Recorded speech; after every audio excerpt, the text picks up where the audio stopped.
برادران ملت اسلامی، السلام علیکم ورحمۃ اللہ وبرکاتہ۔ الحمد للہ وکفا وسلام علی حبیبہ المصطفیٰ، اما بعد فاعوذ باللہ من الشیطان الرجیم، بسم اللہ الرحمن الرحیم۔ ثم لتسألن یومئذ عن النعیم، صدق اللہ مولانا العظیم۔ بارگاہ رسالت معاذ صلی اللہ تعالی علیہ وسلم میں درود پاک کا ہدیہ پیش کریں۔ اللہم صلی علی سیدنا و مولانا محمد معدن الجود والکرم وآلہ واصحابہ الکرام وابنہ الکریم وبارک وسلم صلاۃ دائمۃ سرمدا ابدا۔ قرآن عظیم میں اللہ رب العزت ارشاد فرماتا ہے، پھر تم سے ہر نعمت کے بارے میں ضرور پوچھا جائے گا۔ جو نعمتیں اللہ رب العزت نے تمہیں عطا فرمائی ہیں، ان سب کے بارے میں قیامت کے دن پھر سوال کیا جائے گا۔ یہ سورہ تکاثر ہے، جس میں اللہ تعالیٰ فرماتا ہے الہاکم التکاثر۔ بہت زیادہ چیزیں جب کسی کو مل جاتی ہیں تو غافل ہو جاتا ہے۔ تکاثر کہتے ہیں حد سے زیادہ کوئی چیز ہو جائے، چاہے وہ مال ہو، دولت ہو، دنیا ہو، جائیداد ہو، جس طرح کی بھی کوئی چیز ہو، خواہشات ہو، جب حد سے زیادہ ہو جاتی ہیں تو آدمی کو غافل بنا دیتی ہے۔ الہاکم التکاثر، اسی سورے میں اللہ تعالیٰ نے فرمایا پھر یاد رکھو ہر نعمت کے بارے میں تم سے سوال کیا جائے گا۔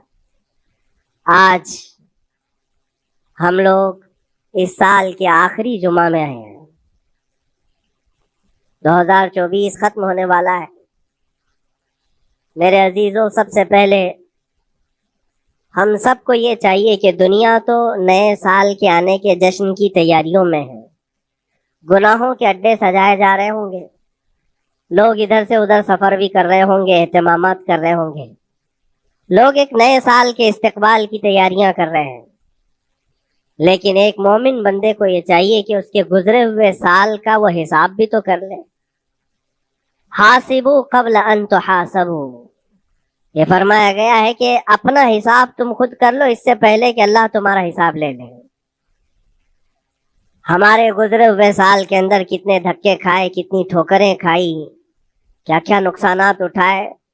سب سے بڑی بات تو یہ ہے کہ ہم نے کتنی عبادتیں کی، کتنی ریاضتیں کی، کتنی نمازیں ہماری ضائع ہوئی۔ یہ اگر محاسبہ کر لے انسان تو شاید ہو سکتا ہے آنے والا نیا سال اس کا بہتر طریقے سے استقبال ہو سکے۔ لیکن اگر صرف جشن کی تیاریاں کرتا ہے اور ہر نئے سال میں وہ اسی طرح کے دھوم دھڑاکوں سے داخل ہوتا ہے تو گزرے ہوئے سالوں کی غلطیاں اسے کبھی یاد نہیں آتی۔ اللہ تبارک و تعالیٰ قرآن پاک میں فرماتا ہے کہ تم سے ہر نعمت کے بارے میں پوچھا جائے گا، ہر نعمت کے بارے میں پوچھا جائے گا۔ حدیث پاک میں ہے، نبی کریم صلی اللہ تعالیٰ علیہ وسلم فرماتے ہیں کوئی انسان قیامت کے میدان سے اس وقت تک اپنا پیر نہیں ہٹا سکتا جب تک 5 سوالات اس سے نہ کر لیے جائیں۔ 5 سوالات میں سب سے پہلا سوال کیا ہوگا؟ اللہ تعالیٰ یہ پوچھے گا کہ میں نے تجھے جوانی دی، تو نے کہاں کہاں خرچہ کیا؟ یہ پہلا سوال ہے۔ اور محدثین و مفسرین فرماتے ہیں کہ ایک سوال کے جواب میں بندے کو 500 سال بھی لگ سکتے ہیں۔ اپنی صرف جوانی کا حساب دیتے دیتے کسی کو 500 سال، کسی کو 700 سال لگ جاتے ہیں۔ باقی کے جو 4 سوالات ہیں وہ بعد میں ہیں۔ اللہ نے صحت عطا کی تو اس کا استعمال کیسے کیا، دولت عطا کی تو اس کا استعمال کہاں کیا۔ صرف جوانی کا جواب دینے میں جب 500 سال لگ جاتے ہیں تو پوری زندگی کا حساب کیا دے پائے گا؟ اسی لیے میرے عزیزوں، جس کے پاس آج جوانی ہے یا گزر چکی ہے وہ غنیمت جانے، ایک لمحے کو غنیمت جانے۔ اور ایک حدیث پاک میں آپ کو بتاتا ہوں، اللہ کے حبیب صلی اللہ تعالیٰ علیہ وسلم فرماتے ہیں 5 چیزوں کو 5 چیزوں سے پہلے غنیمت جانو۔ اس میں سے 2-3 میں ذکر کرتا ہوں۔ حضور پاک صلی اللہ تعالیٰ علیہ وسلم فرماتے ہیں اپنی صحت کو غنیمت جانو بیمار ہونے سے پہلے۔ آج صحت مند ہو تو اس کی قدر کرو بیمار ہونے سے پہلے. ہاتھ نہیں ٹوٹا ہے ابھی, پاؤں نہیں ٹوٹا ہے, سر سلامت ہے, سوچنے کی طاقت ہے, زبان سلامت ہے. اپنی صحت کو غنیمت جانو اور ہر دن اللہ کا شکر ادا کرو کہ مولا میری طاقت اور میری حیثیت سے زیادہ تو نے مجھے عطا کیا ہے. اور اگر اپنی صحت کا خیال نہیں ہے, قدر نہیں ہے, تو جاؤ کبھی کسی کینسر ہاسپٹل میں جا کر کے دیکھو, کئی ایسے لوگ ہیں جو موت اور حیات کے بیچ لڑ رہے ہیں. کچھ تو ایسے ہیں جو روز موت کی تمنا کرتے ہیں لیکن موت بھی نہیں. مجھے یاد ہے آج تقریباً 8-9 سال ہو گئے ہوں گے, ایک کینسر ہاسپٹل میں ایک ادھیڑ عمر کے شخص سے ملاقات. میں تیمارداری کے لیے, عیادت کے لیے جایا کرتا تھا. اس شخص نے بستر پر لیٹے لیٹے کہا اس کے گردن میں ایک ایسی عجیب قسم کی کینسر کی پھنسی تھی جس سے ہمیشہ خون اور پیپ رستا رہتا ہے. کافی دنوں سے ہاسپٹلائز ہے, لیکن ایک اس کی جو گڑ گڑاہٹ دیکھا اور ریکویسٹ میں نے سنا, کہا کہ حضرت صرف اتنی دعا کر دیں کہ میرا سر اٹھے اور میں سجدہ کر سکوں. اس لیے کہ جوانی میں نے سجدے نہیں کی, اللہ کے عبادت نہیں کی, اور آج شدت سے خواہش ہوتی ہے کہ میں عبادت کروں یا سجدہ کروں, لیکن سر اٹھاتا ہوں تو یہاں سے پیپ اور خون شروع ہو جاتا ہے. اب وہ طاقت نہیں ہے. اس دن میرے دل پہ یہ بات لگی, کیا سچ فرمایا میرے آقا صلی اللہ علیہ وسلم نے, اپنی صحت کو غنیمت جانو بیمار ہونے سے پہلے. کہیں ایسا وقت نہ آئے کہ تم سجدہ کرنا چاہو لیکن تمہارا سر اٹھانے کے قابل بھی نہ رہے, تمہارے پاس وہ طبیعت بھی نہ رہے. ایک یہ تو پہلی چیز ہے. دوسری چیز, نبی مکرم صلی اللہ علیہ وسلم ارشاد فرماتے ہیں کہ تم اپنی جوانی کو غنیمت جانو بڑھاپا آنے سے پہلے. جوانی کو غنیمت جانو بڑھاپا آنے سے پہلے. آپ کو پتا نہیں ہے بڑھاپا کیا ہوتا ہے؟ بڑھاپے میں صرف خواہشیں رہ جاتی ہیں, کرنے کی تمنا رہ جاتی ہے لیکن طاقت نہیں رہتی.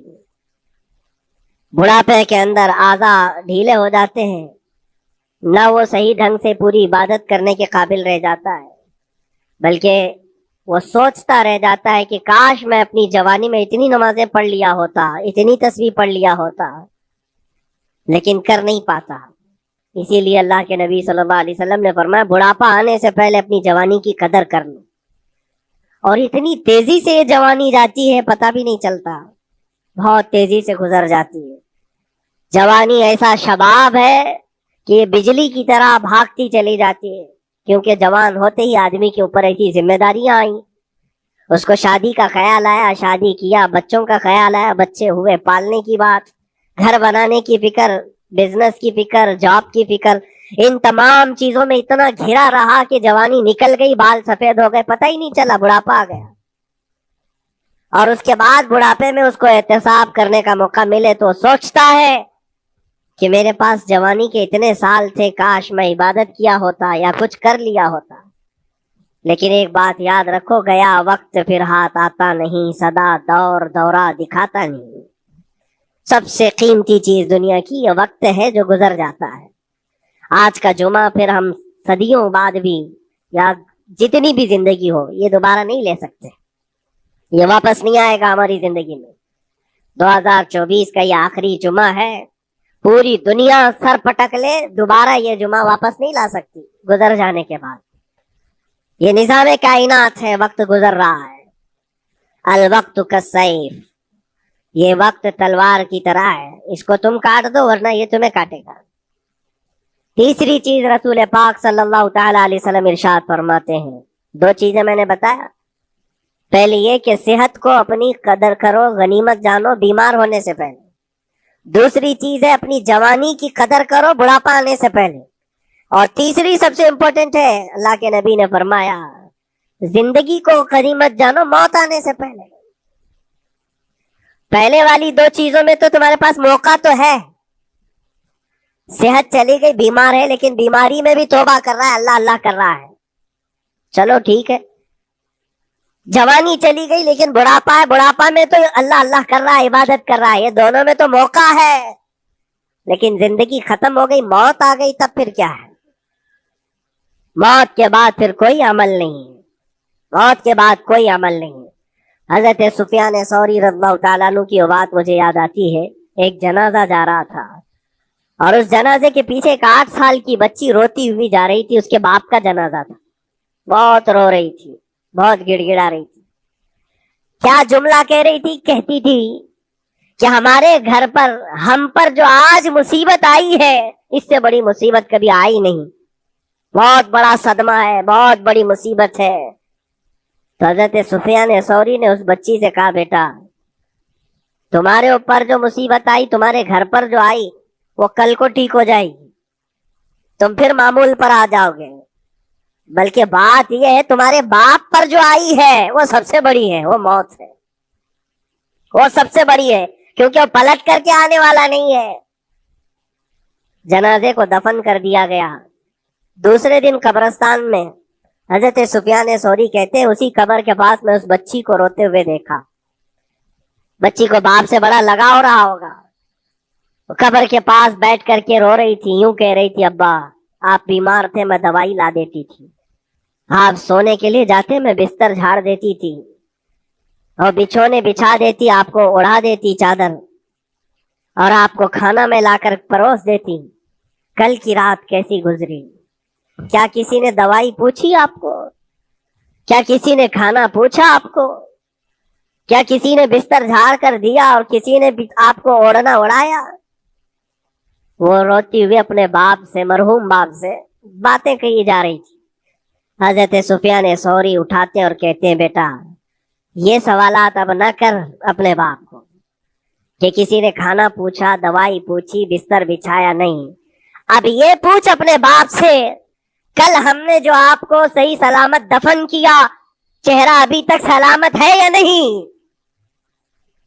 ابھی تک پیٹ سلامت ہے یا نہیں کہ پھاڑ دیا گیا؟ کفن ابھی تک باقی ہے یا چھین لیا گیا ہے؟ یہ پوچھ اپنے باپ سے کہ کل ہم نے جب دفنایا تھا تو خوشبو میں دفنایا تھا۔ پوچھ اپنے باپ سے کہیں کیڑے تو نہیں چڑھ گئے آج، کیونکہ یہ ہونے والا ہے اب قبر کی زندگی میں۔ عزیزان گرامی وقار، اسی لیے حضرت مولا علی کرم اللہ وجہہ الکریم جب قبرستان جاتے سلام کرتے قبر والوں کو، اور اس کے بعد 1 گھنٹہ کھڑے ہو کر روتے تھے۔ حضرت سعید ابن مسیب کہتے ہیں، میں مولا علی کرم اللہ وجہہ الکریم سے پوچھا، آپ قبر والوں کے پاس کھڑے ہو کر کیوں رو رہے ہیں؟ حضرت علی فرماتے، میں نے ان سے پوچھا کیا حال ہے تمہارا اے قبر والوں؟ انہوں نے جو جواب دیا، سعید اگر تم بھی سنتے تو روتے۔ کہا کیا جواب دیتے قبروں والے؟ مولا علی کرم اللہ وجہہ الکریم فرماتے ہیں، وہ مجھے جواب دے رہے ہیں کہ علی، ہمارے گھر والوں نے تو ہمیں صحیح سلامت دفنایا تھا، ہمارے چہروں پر مسلسل آج دن اور رات بچھو چھوڑ دیے گئے، ہمارے چہروں پر آج اور ہماری ناک پر بچھو ڈنک مارتے ہیں، ہمارے بالوں میں جس کو ہم آئینے کے سامنے کھڑے ہو کر گھنٹوں سجایا کرتے تھے، پیپ بھر دیے گئے ہیں، اور ہمارے چہرے کی چمڑیاں جھلس گئی۔ یہ سارے جوابات میرے عزیزوں قبروں والوں کے ہیں۔